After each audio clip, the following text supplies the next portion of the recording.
एक राजा था जिसे फूलों से बहुत प्यार था। उसने अपने महल के बीचों बीच एक कांच का बगीचा बनवाया। उसने दुर्लभ पौधों को कांच की दीवारों के अंदर रखा ताकि न कोई धूल उन पर पड़े, न कोई तेज हवा उन्हें छू सके। राजा खुद हर पौधे को नाप तौल कर पानी देता। वो बगीचे का तापमान हमेशा एक जैसा रखता। उसके पौधे दिखने में तो बहुत सुंदर और कोमल थे, लेकिन उन्होंने कभी असली सूरज या बारिश का सामना नहीं किया था। नमस्ते। आज हम बात करेंगे कांच के बगीचे वाली पेरेंटिंग के बारे में, जहां हम अपने बच्चों को दुनिया की हर कड़वाहट और मुश्किल से बचाकर एक आर्टिफिशियल माहौल में पालते हैं। मनोविज्ञान कहता है कि अत्यधिक सुरक्षा, ओवर प्रोटेक्शन, बच्चे को नाजुक, फ्रैजाइल बना देती है। जब हम उन्हें हर छोटे संघर्ष से बचाते हैं, तो हम उनके अंदर की उस शक्ति को मार देते हैं जो उन्हें मुश्किलों से लड़ना सिखाती है। जैसे कांच के अंदर के पौधे बाहर की एक हल्की सी ठंडी हवा भी बर्दाश्त नहीं कर पाते, वैसे ही ओवर प्रोटेक्टेड बच्चे असल जिंदगी के छोटे से तनाव, स्ट्रेस से भी टूटने लगते हैं। उन्हें लगता है कि दुनिया हमेशा उनके हिसाब से चलेगी। कहानी में एक दिन एक दरार आई। कांच के बगीचे की एक दीवार टूट गई। बाहर की तेज हवा और बारिश अंदर घुस आई। जो पौधे अब तक महफूज थे, वे एक ही पल में मुरझाने लगे। वे उस आंधी का मुकाबला करना जानते ही नहीं थे। राजा घबरा गया, लेकिन तभी उसने बगीचे के एक कोने में एक छोटा सा जंगली घास का तिनका देखा। वो कांच के बाहर उगाया था। वो आंधी में झुक रहा था, भीग रहा था, लेकिन वो टूटा नहीं। वो खड़ा रहा। हमारे भारतीय घरों में अक्सर हम ममता के नाम पर बच्चे का होमवर्क खुद कर देते हैं, उनकी लड़ाइयाँ खुद लड़ते हैं। हमें लगता है हम उनकी मदद कर रहे हैं, पर असल में हम उन्हें जंगली घास जैसी मजबूती से दूर कर रहे हैं।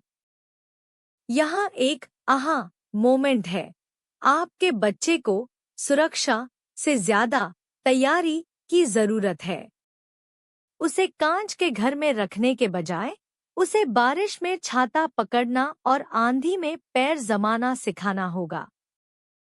जब बच्चा फेल होता है या उसे कोई रिजेक्ट करता है, तो वो उसके लिए एंटीवायरस की तरह काम करता है। ये अनुभव उसे भविष्य की बड़ी नाकामियों के लिए तैयार करते हैं। क्या आप उन्हें ये इम्यूनिटी बनाने दे रहे हैं?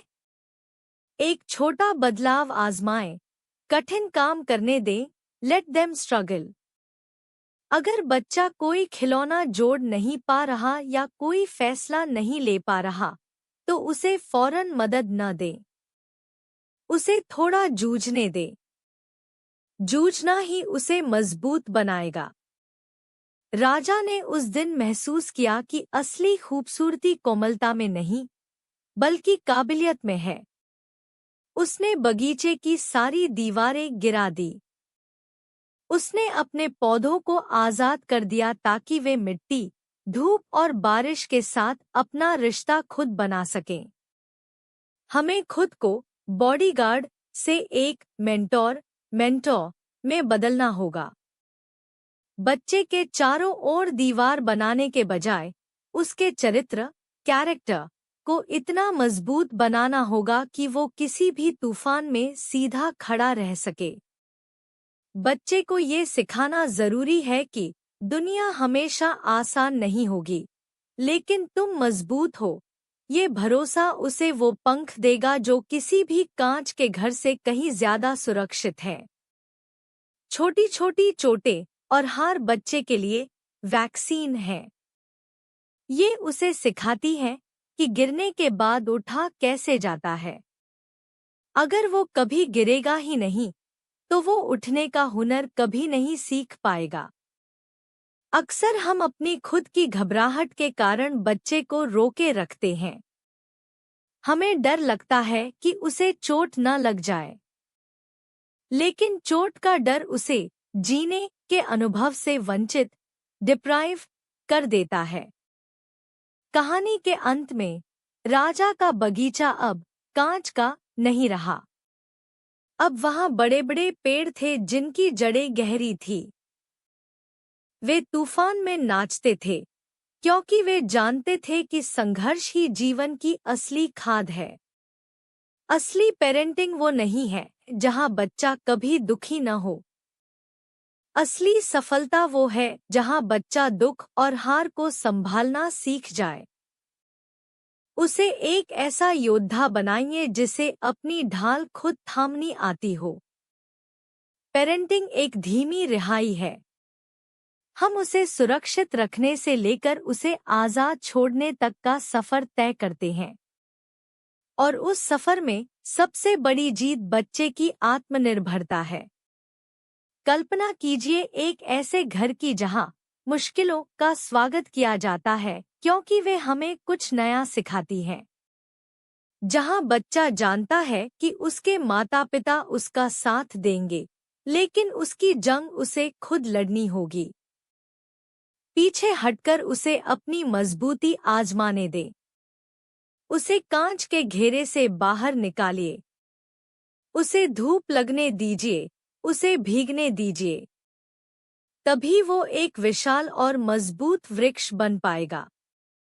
कमेंट्स में साझा करें, वो कौन सी मुश्किल है जिससे आप अपने बच्चे को बचाने की कोशिश कर रहे हैं? क्या आज आप उन्हें वो जंग खुद लड़ने देंगे? नमस्ते। याद रखिए,